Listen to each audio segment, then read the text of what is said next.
નિમિત્તે ડાભી મુકામે જે આવું ભગવત ભગીરથ કાર્ય યજ્ઞ અને એમના નામ સ્મરણમાં જે મહિમા પરિવારે કર્યો છે, પરિવારને એકવાર તાળીઓના ગડગડાટથી બતાવો. તાળી પાડજો બધા જોરદાર.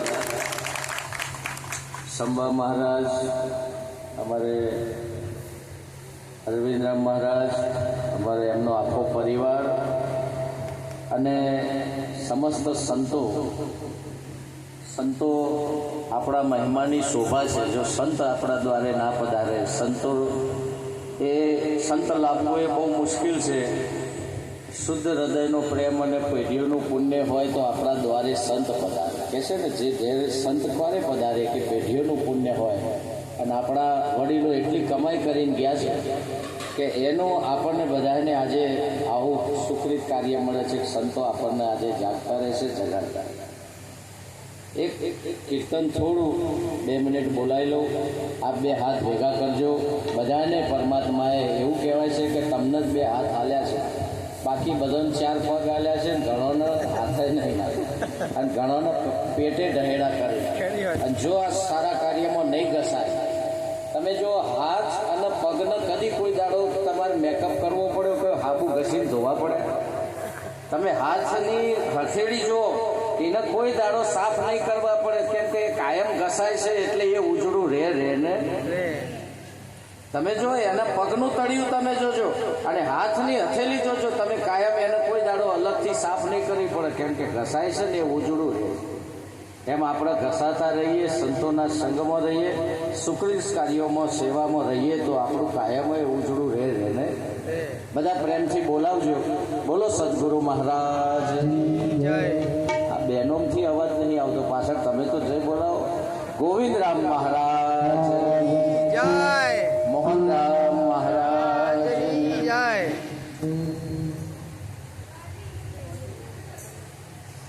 અંતર મળે તો કેવી અંતરની વાત હોય, નહીં તો અંતર વાત ખોલવાનું નહીં. બોલો બધા.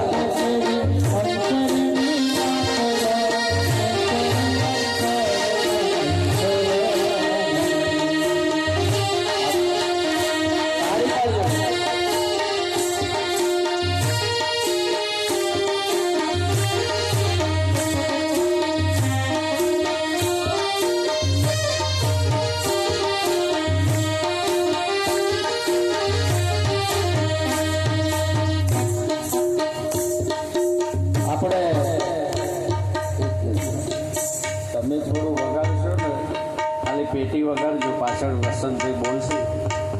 મને ટેવ નહીં પેલા કલાકારો ચોક ભૂલી જવું પાછળની લીટી. એટલે વસંતભાઈને વિનંતી કરું, પણ વસંતભાઈના જેમ આખી સભાને વિનંતી કરું છું, જો ઓય બેસીને ભજનમાં નહીં ગવાય ને તો તમારું મન હજુ ભજનમાં લાગ્યું નથી. તન હોય હશે અને જો ગવાતું નહીં હોય ને સંભળાતું ના હોય, સમજવાનું કે આપણું મન હજુ ભજનમાં લાગ્યું. એટલે આ મનને ભજનમાં નહીં હાલ હાજર કરવા માટે ઘણા હોય બેઠા પણ ચિકાર શું એ વિચાર કર. કેટલાય ઘાટ ગળાતા હોય, બધું આયોજન કાલનું ચાલતું હોય, અત્યારે ખાધું હોય તો ઘણા રાતનું પલાળીને ઊંઘ્યા હોય, સવારે શું ખાવું? ખાવા સિવાય કોઈ જોર હાલ સમયમાં તમે જુઓ તો રાત દાડો ખાને. કાલે એક સરસ મહાપુરુષે વાત કરી હતી, બહુ સમજવા છે, મને ખૂબ વાલી લાગી એટલે હું તમને કહું. સત્સંગ મળવો એ દુર્લભ છે. સંતો આવા અનુભવો આપણને સાર કહેતા હોય.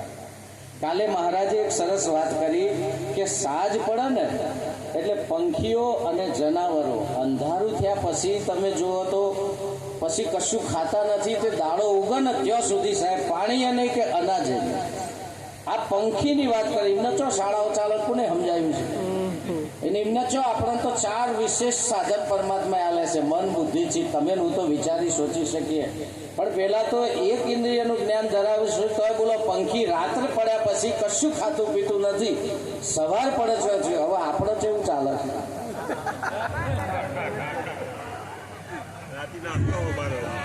ખરેખર જો પંખીઓમાં આટલો બધો વિવેક હોય, આપણે એક જગ્યાએ તો ચોક તો કોકનું સારું શીખીએ એમ કહું છું. ક્યાંક તો આપણામાં સંયમ રાખીએ. સાહેબ ભક્તિ છે ને સંયમની છે. અને સંયમ એટલે શરીરનો પણ સંયમ. જો જમવા બેઠા હોય તો પ્રસાદ જેટલું પ્રસાદ લે. આ શરીર નભે માટે પ્રસાદ લેવો. એટલું ના ખાઈએ બેઠા ના રહીએ અને હોભળાવાના લાયક ના રહીએ. સાહેબ, ખાવામાં, પહેરવા ઉઠવામાં આ તો તમારે મારે વર્તમાન કરવાનું. જો આપણે જ નહીં વર્તમાન કરીએ, આપણે જ વર્તમાન ઊંચું રાખવું પડશે. ખરેખર મેં ગોવિંદ મહારાજ સાથે એક સરસ અમારે આ પેઢીમાં જે આપણે મહિમામાં એમને જે દારથી જવાબદારી લઈને શંકરરાવ મહારાજ એમને ખૂબ કહેતા કે મારે તમારો આશરો છે, મારે હતું એવું ને એવું પાછું આવું સ્થાપન કરવાનું છે. મહારાજે એ વચનને માન આપી અને ગોવિંદ મહારાજે એવી કેળ બોધી સદે એટલો બધો મહિમા પાછો તમે જો તો રાત દિવસ. અને હું કહું મહારાજ આ ઉંમરે બાઇક તમે ખરેખર ખૂબ ચલાવો છો, પણ મહારાજ ખરેખર એ નિષ્ઠામાં એટલા બધા હતા. અને માનની અપેક્ષા નહીં, કોઈ અપેક્ષા નહીં, કોઈની ખામી નહીં જોવાની. જે પરિસ્થિતિમાં ભજન ભજન ને ભજન. એકવાર ગોવિંદ મહારાજને તાળીથી વધાવો. મોહન મહારાજની પુણ્યતિથિ સાથે એમના માટે આગળ રવજીરામ મહારાજે મોહન મહારાજને મેં નથી જોયા, પણ ખરેખર એમને જે કાર્ય કર્યું છે, એમને જ્યાં સુધી સેવા પહોંચાડી છે ને, એ આજે અરવિંદ મહારાજ આપણા જોડે ગાડી બંગલા સંપત્તિ છે તોય આપણે ત્યાં નથી પહોંચી શકતા. જો અંધારપટમાં જ્યારે રેલવે અને ગાડીઓ બસો નથી ચાલતી ત્યારે મોહન મહારાજ ચાલતા ચાલી અને જે મહિમા અને જે સ્થાપન કર્યું છે એની જે આજે આપણને સુવાસ આવી રહી છે, એમનું ઋણ કેટલું છે કે આજે મહારાષ્ટ્ર, મધ્યપ્રદેશ, એમપીથી, રાજસ્થાનથી, ગુજરાતમાંથી સંતો આજે મોહન મહારાજનો મહિમા ગવાય. તો આપણને એમના પુણ્યના પ્રતાપે આ ભૂમિ ઉપર છીએ. મહારાજે આ ભૂમિનું ગૌરવ લેવાનું કીધું. બરાબર, બે હાથ ભેગા કરજો જો આયા હોય ને તો, અને મુખમાં રામનું નામ જ લેજો. બોલજો પાછળ બધા. બરાબર, બોલવા જ હોય તો મધુર વેણ બોલવા, બોલવા જ હોય તો બોલવા જ હોય તો મધુર વેણ બોલવા, બોલવા જ હોય તો મધુર વેણ બોલવા, કરવા તે વેણ જાય બોલવા ન લઈ. અંતર મળે તો કેવી અંતરની વાત ભાઈ, નહીં તો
પછી ભાઈ આપણે હો બહુ બધા સુધી પહોંચશે શાંતિ શાંતિ.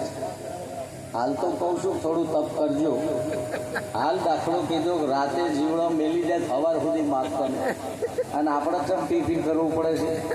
આપણે ખાવાનો વધારે મસાલા આવી જાય. આપણે સ્વાદિષ્ટ ખાવા માંડ્યા, સાત્વિક ભૂલી ગયા, સાત્વિકતા જતી રહી, સ્વાદિષ્ટ ઉપર જતા રહ્યા. એટલે હવે રહેવાતું નથી અને હવે સહન થતું. ખાણીપીણી બદલાઈ રેણી કેણી. મને મોહન મહારાજને ખરેખર શેતરના શેઢેથી જતા હતા અને શંકરરામ મહારાજને યોગ થયો કે છે ભક્તો જાય છે, લાવો મારે ઘેર બોલાવો. પણ મોહન મહારાજે કીધું કે અમે ભક્ત હોય, રેણી કેણી વાળો હોય એના જ ઘરનું પાણી પીએ છીએ, તમારા ઘરનું અમારે પાણી પીવાય. આ સમજી લો, આજે આપણે બધાને શીખ લેવા જેવી છે. આ વિચાર તમે જુઓ, કેટલી પોતાની જાતને અનુશાસનમાં રાખતા હશે, કેટલું પોતાની જાતને પોતાની સ્વમાનવું હશે કે તમારા ઘરનું અમારે ના ખાવા પીવાય, તમારી રેણી કેણી કેવી છે અમને ખબર નથી અને તમે બોલાવો એમ નહીં. વિવેક સર. અને એ વખતે મહારાજે કીધું, જો સામે સુરો ને પૂરો બે મળે ને, સામે શિષ્ય પણ એવો ને ગુરુ પણ એવો કે તમે જેમ કહેશો ને એમ અમે વર્તમાન કરવા તૈયાર છીએ, પણ આપ આવો તો ખરા. તમે નહીં આવો તો અમારો ઉદ્ધાર, અમારો બદલાવ ક્યાંથી આવશે? ભલે અમે આજ સુધી જેવા છીએ એવા. અને એ મહારાજને ઘેર લઈ ગયા અને મહારાજના જે પગલાં થયા સાહેબ, આ પેઢીમાં એમને ડંકો વગાડ્યો. મોહનરામ મહારાજની એટલી બધી સુવાસ અને મહિમા, નિરાત પરિવારનો એટલો બધો વધારો શંકરરામ મહારાજ. એ પગલાં સંતના ત્યાં થયા અને એ દાડે એમનો સૂર્ય ઉદય થયો અને એ ચોથું અભણ પાસ આખા ગુજરાતમાં સાહેબ, આખા ગુજરાતમાં ડંકો વગાડ્યો. અને એ આ મહારાજનું ઋણ પાછા દર સાલ એટલો બધા નમીન ઝૂકીને અહીંયા વંદન કરીને અહીંથી પ્રેરણા. અને મહારાજને જે આવા પરચા અમે રૂબરૂ હવે આ પરચાધારીઓને કહેવાય. ઘણા નહીં કહેતા કે કેવા પરચા હોય, આનું નામ પરચા. આજે નારદ જેવો પણ કહે છે કે મારા જીવનમાં સંત આવ્યા, મારા જીવનમાં સત્સંગ આવ્યો. નારદ કહે છે કે મારું 3 લોકમાં માન વધી ગયું, હું દાસી પુત્ર હતો, આજે દેવર્ષિ થઈને પૂજાવું છું. નારદ ભાગવતમાં પહેલું ચરિત્ર મૂક્યું છે એને પોતાનો અનુભવ કહે છે. હું જગતની વાત નહીં, નારદ કહે છે હું મારી કથા તમને કહું, તમે મારો અનુભવ સાંભળો. શું કહે છે કે મારો પહેલા જન્મમાં હું કયો હતો, કેવો હતો, બીજા જન્મમાં કયો. અને એ જ જન્મની અંદર મારા ગામમાં કે અનાયાસે સંતો આવ્યા અને સંતોએ ભજન મંડળી ચાલી અને મને સેવાનો મોકો મળ્યો. મેં એવી સેવા કરી, પાણી સંતો ઉઠે એ પહેલાં ઉઠી જવું અને સંતોને ઊંઘાડીને પછી ઊંઘવું. એમના આવતા પહેલાં આસન વ્યવસ્થા, તુલસી દળ, સેવા પૂજા. તમે સેવા તો કરો. તમે કહો આશીર્વાદ આલો, આશીર્વાદ આલો, પણ શું કદી કશું કહો? સેવા કરવી નહીં, ડાયરેક્ટ ખોળા માથું મેળવીને આશીર્વાદ આલો. નારદ કહે છે પહેલાં સેવા કરો.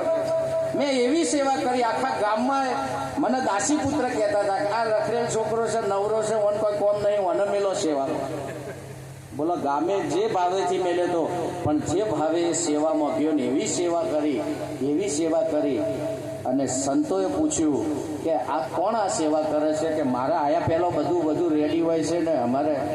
ત્યારે કીધું એક બાળક છે. પહેલા સમયમાં તો એટલું બધું મર્યાદા હતી કે સંતની સામે કોઈ કે દાસી પુત્ર છે મારા, તમારા સામે નહીં આવે. પણ જો તમારું કર્મ એટલું ઊંચું થઈ જાય સાહેબ, દાસી પુત્રને પણ બોલાવવો પડે સાહેબ. તમારું કર્મ તમારી બધી માનસિકતા છોડી દે કે બોલાવો ખરા સામે. અને એ દાસી પુત્ર નાચું ઊંધું ગાલીને નાનો બાળક સાહેબ અને સંતોનો હાથ ફેરવ્યો ઉપર, કેટલું સુંદર. અને એના હાથમાં પ્રસાદ આપ્યો અને હાથ જ ફર્યો. નારદ કહે છે ખાલી સંતોનો હાથ ફર્યો ને મારી બુદ્ધિ પવિત્ર થઈ ગઈ, મલિન વિચારો જતા રહ્યા અને સારા વિચારો આપવા માંડ્યા. અને સંતોનો એઠો પ્રસાદ ખાધો મેં, અને એ પ્રસાદ ખાવાથી મારું અંગે અંગ પવિત્ર થઈ ગયું.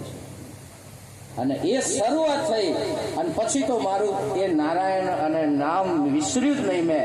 એ નામના પ્રતાપે કહે છે 3 લોકમાં આજે હું દેવલોકમાં જાઉં, દેવો ઊભા થઈ જાય. આ લોકમાં જવું તો અહીંયા મને માન, બધે માન, જ્યાં જોવું ત્યાં બધે મને વંદન કરે છે લોકો. પણ ક્યારે? કે સંતનો આશીર્વાદ મને.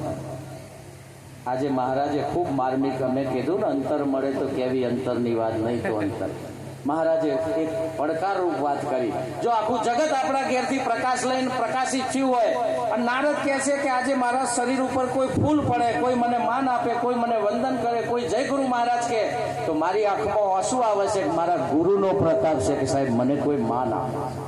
તમને એટલો તો વિશ્વાસ હોવો જોઈએ કે તમને કોઈ જય ગુરુ મહારાજ કહે, તમને ગુરુ હોભરવા જુઓ કહે છે કે મને મારા ગુરુ હોભરે કે મને કોઈ કઈ બેહવા ના દેતું, સભામાં મને પ્રવેશ નહીં, આજે મને આસન ઉપર બેસાડી જો મારી પૂજા થતી હોય તો મારા સદગુરુ કહે છે કે સદગુરુ સિવાય આ ચમત્કાર કોઈ કરી શકે નહીં.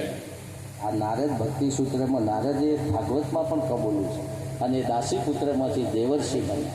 એ કહે છે કે હવે તો એક ક્ષણ પણ બગાડું નહીં, એક ક્ષણ પણ ના બગાડી, પછી તો નારાયણ નારાયણ નારાયણ એક જ નામ અને નામમાં જ. અને આપણે પણ એવી પ્રેરણા લઈએ, આપણે પણ એવું મહિમા. આજે જો આખું જગત ફૂલે પૂજાતું હોય, નામ થતું હોય અને આપણને પતિ જ ના આવતી હોય તો સેવા ઘટી છે આપણી. સાહેબ નારદ કહે છે સેવા કરો, બાળકોને સેવા શીખવાડો, પરિવારને પણ સેવા શીખવાડો, અને સેવા કરે તો મેવા મળે ને મળે. એટલે આજે આગળ એક કાર્યક્રમમાં ખૂબ અમારી સાથે રાત દિવસ એમના પિતાની પણ પુણ્યતિથિ છે, અમૃતાનંદ મહારાજની. એમનો ખૂબ ભાવ હતો કે બાપરાજ મારા સિવાય તમારું કંઈ અધિષ્ઠાન આપ પધારજો તો થોડી ભાવના અને માન આપીને એમને. અને આ પરિવાર અમારે અરવિંદરામ મહારાજને અને આપણે મહારાજ બધા પરિવારો મળી અને એવો સુંદર મહેમાન, એવું જે કંઈ પણ આવું, મને ખબર છે કે એમની ઉંમર પ્રમાણે એમને જવાબદારીઓ એકદમ વધી ગઈ છે. ધર્મની જવાબદારી, નોકરીએ મળી, જો આશીર્વાદ એક સાથે ભેગો મળી જાય.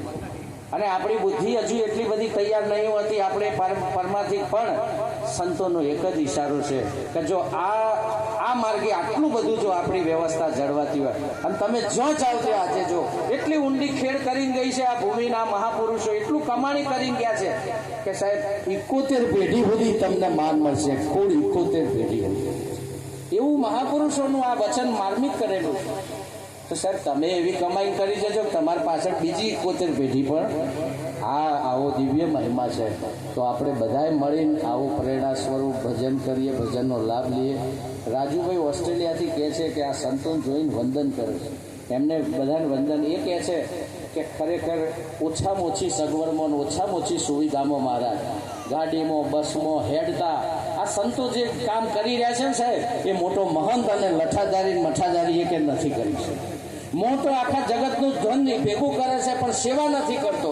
હમણાં કિરણ મહારાજે રસ્તા મને વાત કરી કે બધા મહંતો લાચાર છે કે આપણું પુણ્ય હવે ખતમ થવા આવ્યું છે, આપણા ઘેર કોઈ આવતું નથી ને આપણને કોઈ બોલાવતું નથી, અને આપણે સાહેબ મેળાવડા આપણા આમંત્રણો તારીખો મળતી નથી, કેમ કે આપણે રાત દાડો સેવા કરીએ અને આ સેવાથી આજે આપણે ઉજળા છીએ.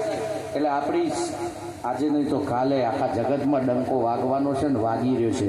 આ નિરાતને જે કાર્ય કર્યું છે, નિરાત પરિવારની જે સેવાની સુવાસ છે ને, એવી ક્યાંય બધાને હવે ખબર પડી કે આપણે આ કરવાનું હતું ને આપણે બીજા અવડા ચડી.